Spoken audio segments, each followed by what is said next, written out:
Thank you for very inspirational and motivating talks.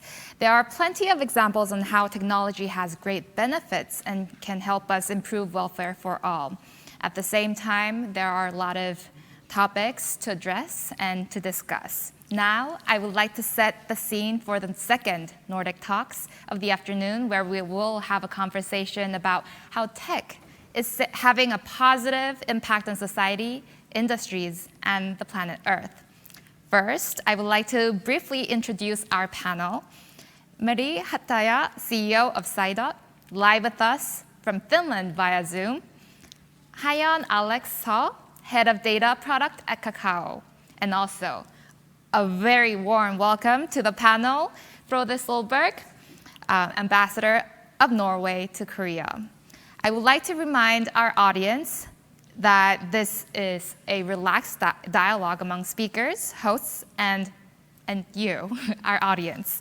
And so please remember to engage by raising questions at the live stream website.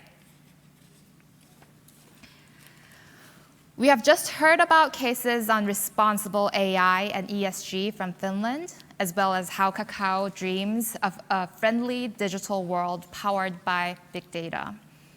Frode, would you please share with us some of your thoughts and reflections on today's topic? And can you give us some examples of how you think technology can contribute to achieving the Sustainable Development Goals, especially in Norway? Well, I can try to share some experience from Norway as well, but also from my side to Meeri and to Alex for sharing their insights from Saidot and Kakao. It's very interesting to listen to what companies are doing to help the SDGs. Speaking more from, let's say, a government point of view, I think I would just like to say that technology, whether it's artificial intelligence, the whole technology area, will of course play a crucial role in how we can achieve the Sustainable Development Goals. That's beyond doubt. And we need to adapt to a future that we know will be very different than what we experience today. Whether it's then to produce more food, to reduce emissions, to clean up our oceans, technology will be the driver, and artificial intelligence, one of those. Focusing on the experience from Norway, I think we will find many of the maybe most interesting examples from technology drivers and artificial intelligence from the areas where Norway normally has a, let's say, comparative advantage, where we have had a distinct development over quite a few years. That might be the energy area, the maritime sector, aquaculture, oceans mobility, but also maybe areas where we're not so used to thinking about artificial intelligence, like public administration, for example. I think that's one of the areas where you can see the most advances, and maybe that's not sort of present on an everyday basis. And I will try to share some very sort of short and concrete examples how we have coped with a few of this. One being within the healthcare sector, where I think the use of artificial intelligence, the use of computers in general, can, for example, analyze samples and images and recognize differences with a much greater detail and quicker than a human eye, and thus creating quicker responses on diagnosis to actually help save human lives. And that's one of the areas where I think we have made great advances over quite a few years. Computers, artificial intelligence are also great in finding anomalies, abnormalities, which I think can be used in large-scale computer system, talking about within the finance sector to avoid tax fraud, criminal acts. And why is that important when we're talking about the SDGs? Well, because we can reduce the danger of tax fraud, getting more money in to help us all to achieve what's important, which is the SDGs. I think one area quite interesting for Norway, but is very important for the global society as well, that is within the area of autonomous shipping. I think to reduce emissions and to create what was talked about earlier today to help the logistics across the world.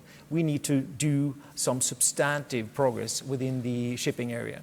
And I think within the autonomous shipping, to both reduce emissions, but also to move smarter, that is one of the areas where I think we have made quite a few progresses over the last few years.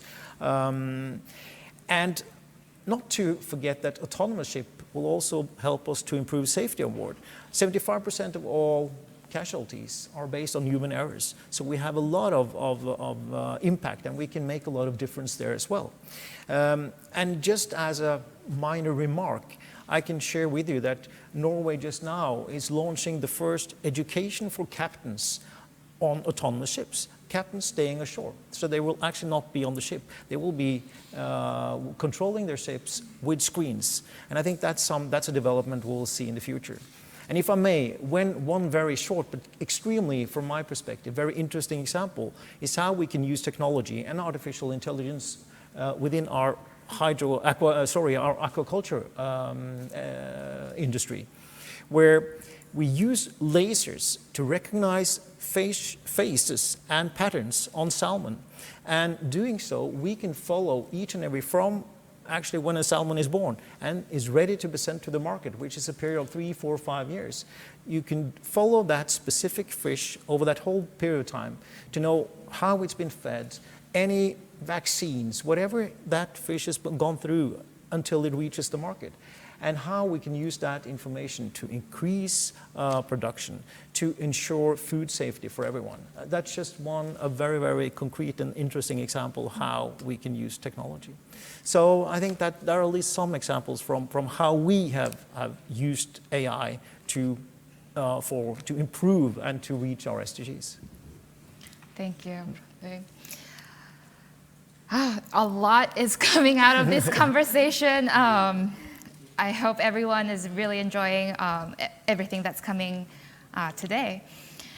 So I think Meeri mentioned about how the importance of the metrics and reporting of AI, and it's interesting to see how Alex mentioned how Kakao is actually doing the reporting and has future plans to really engage in this global movement to really be transparent with technology and then AI, and if you have bigger influence on more people, I think companies are experiencing that pressure to be really responsible and to give to the world. With that said, data and AI, we talk about privacy and ethics, and that's why the reporting and the metrics are important. And because we're in the earlier stages, it's still, we haven't had the opportunity to have a set standard for these. I would like to talk about COVID-19 and in Korea and the public health surveillance that has had positive effects, because we have been very effective compared to many other countries in restricting COVID-19 cases. For example, last week, untraceable cases stood at around 28% in Korea. Alex, as a big data expert with a foot in the private sector, as well as a policy advisor, what are your reflections on this dilemma? And to what extent does Kakao work with data privacy and transparency?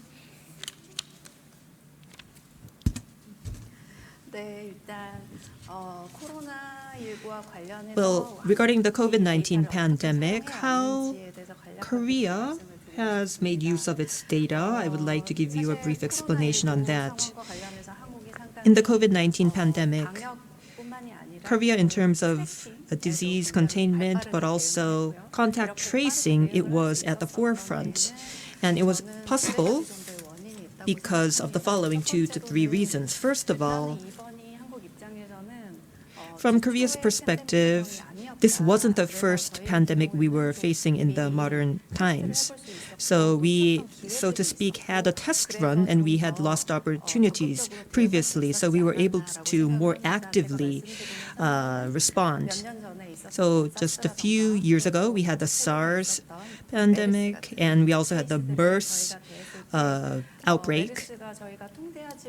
MERS was one example where the outbreak had threatened the entire society.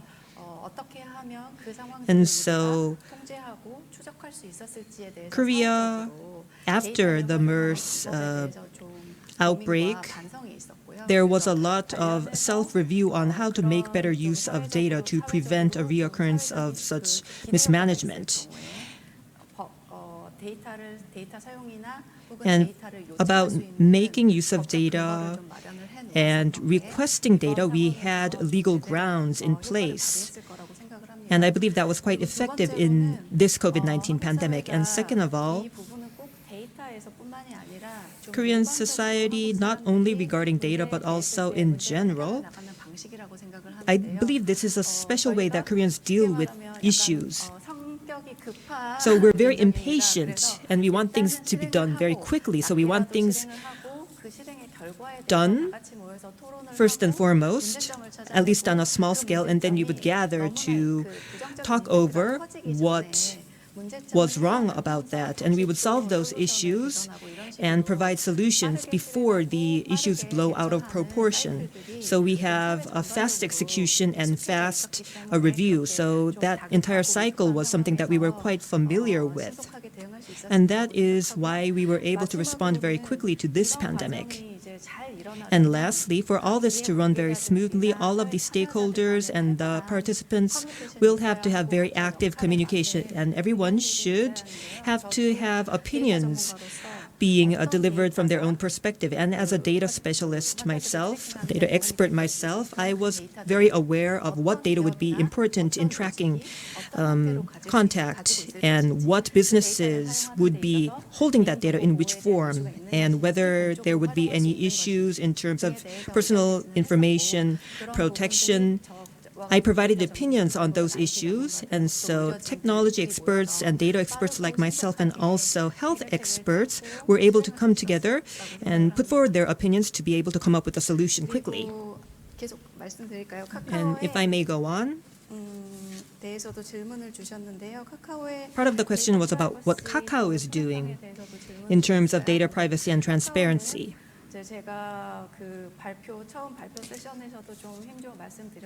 I believe I stressed this quite a lot in my presentation earlier. So Kakao began as a very small startup, and over a very short period of time, it has become one of the leading companies in the Republic of Korea.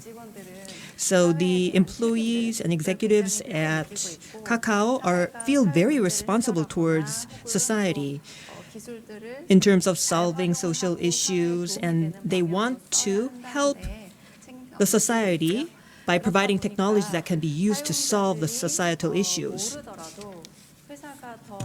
So even if the users aren't very conscious about this, the company wants to build very strict rules and invest quite a lot to uphold data privacy and transparency. So one example would be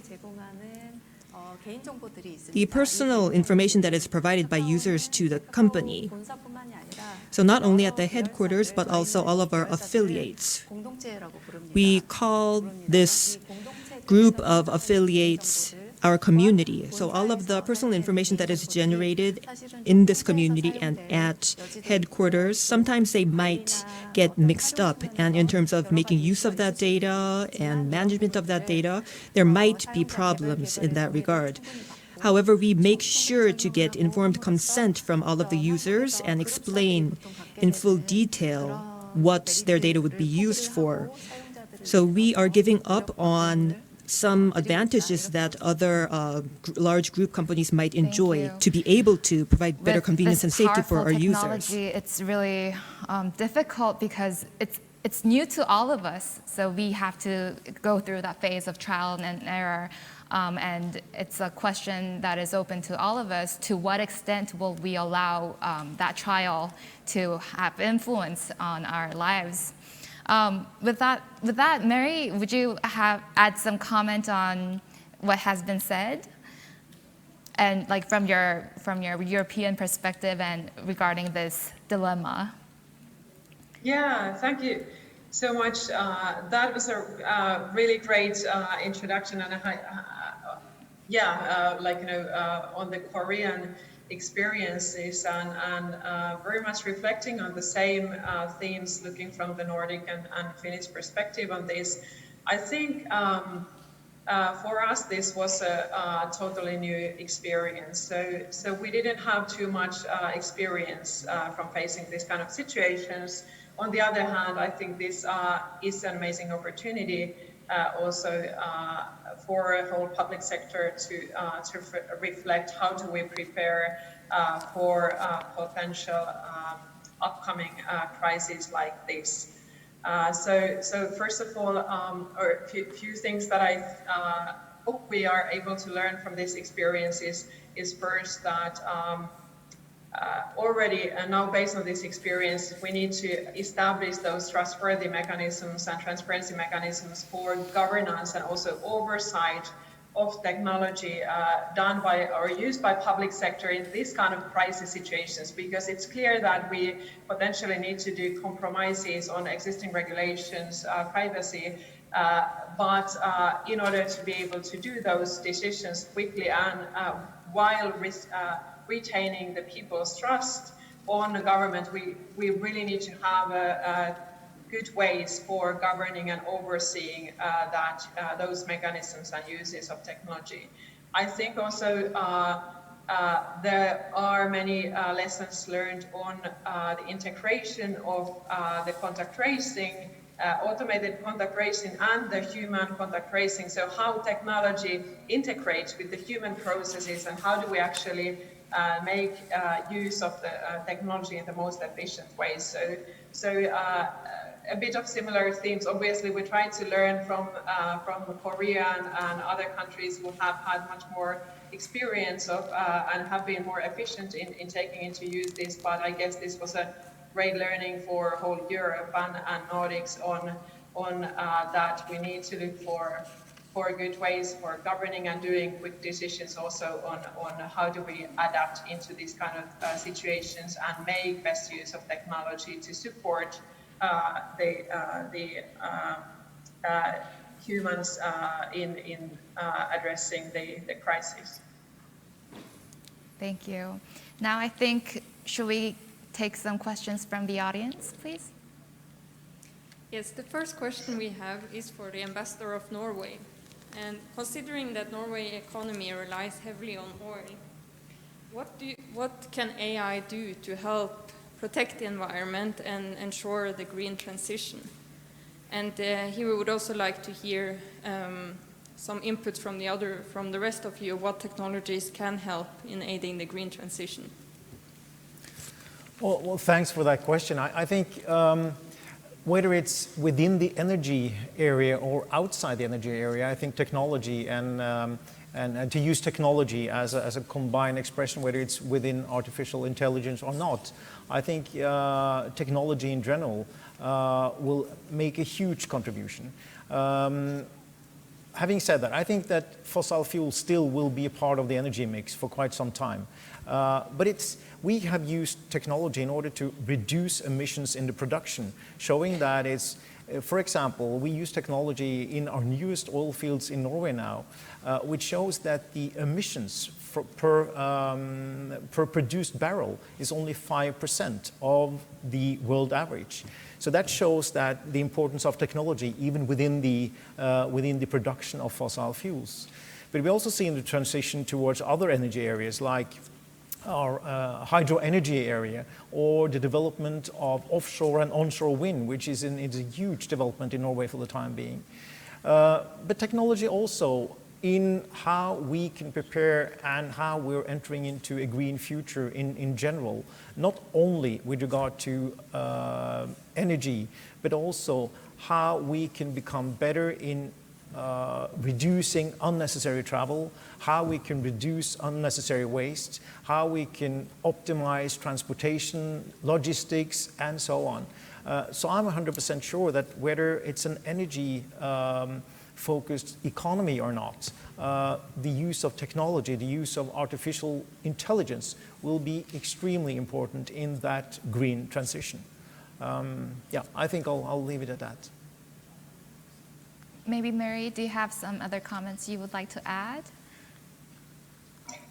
That was a very comprehensive view to this. I don't have too much to add. I'm also looking forward to see move more towards more real-time reporting of the environmental impacts in our different processes and of companies. So I really look forward to also actually getting help from AI on how we report about the environmental impacts, not only yearly level, but also on a real-time level, and giving that way better visibility, more real-time visibility into the environmental impacts. Also, one aspect that hasn't been discussed so much yet, but I think what is growing interest in the area of AI is the environmental impacts of training our AI systems. So that's something that we need to keep in mind while taking AI,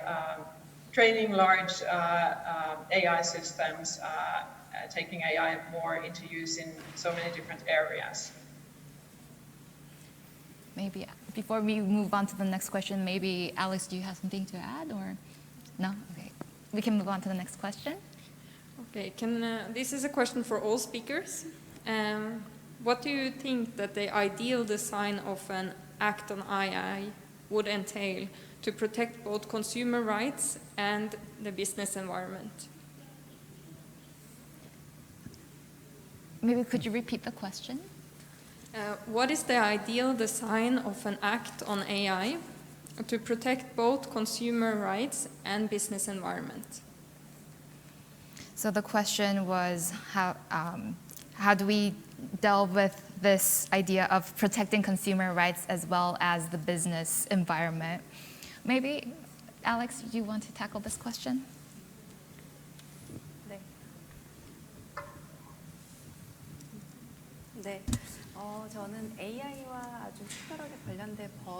So it's not particularly regarding artificial intelligence, but there are recently many efforts being made and many discussions taking place on my data. And I think that would be a very good attempt. My data means not the data principle, but the companies, in terms of their production or in terms of their business activities, they would generate and store data of the data principles. And the data principles might be isolated from the use of data, or the data might be used solely from the perspective of the company. So the users should be able to have their data provided to organizations that they choose in the way that they want the data to be delivered. So this is giving more data ownership to the users, and I think this works both ways for the user and also the company. Idea and concept of my data, does this exist in your countries, Meeri and Frode? Maybe Frode first. Well, thank you. Well, yes, it does. I think you have the right to access your own data, what's out there of information regarding yourself. But I think it's a very good question, but I think it's a very difficult question to answer, at least in a short roundtable or a short discussion like today, because I think this is when you're talking about legislation, an act that should encompass everything, that is the core of the difficulty that many governments are looking into. But I think at least, if not the ideal answer perhaps, but at least that it's part of the whole value chain, both regarding consumers and governments and producers and commercial life. It has to be, they have to adapt to the same kind of network, the same kind of framework. And that is, of course, a governmental and perhaps also an international responsibility to establish a network or a framework that is possible, that can encompass as much as possible. But I think also that when you're creating legislation, when you will find the ideal, it's always some kind of compromise. But it has to serve all purposes, and that is, of course, to find the right balance. That's challenging, but that it's part of the whole value chain, I think, is a key, at least one of the key areas that we need to find. Before we move on to, shall we move on to the last question? Yes, the last question is about how to ensure diversity in AI. And then to both our Finnish and Korean speakers, how do you ensure that there is enough diversity in your teams where you're working and that this is represented in the work that you do on AI? So the question was, how is diversity reflected in AI and especially in Korea in the work? Also in Finland, I would like to compare the two experiences.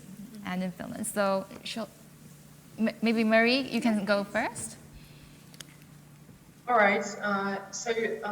Very good question, and that is one of the most powerful means for ensuring non-discrimination and equality of AI. So I think any recruiting decisions are very important from this angle. That's always an opportunity, and we should make an extra effort in order to get applications from diverse applicant groups. So paying attention to that one.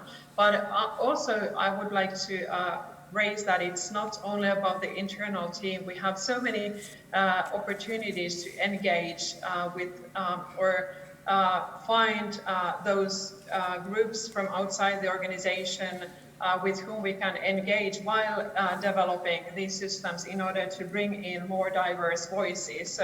So in addition to this, paying attention into how we use recruiting as a means for increasing diversity, I also want to really encourage any organizations to take the opportunity of actually engaging with your stakeholders, potential users, and pay attention to actually engaging with those maybe smaller user groups while doing so. Maybe Alex, you do. So this might be the right answer for all organizations, but at Kakao, so this is a service that is used by almost all Korean citizens.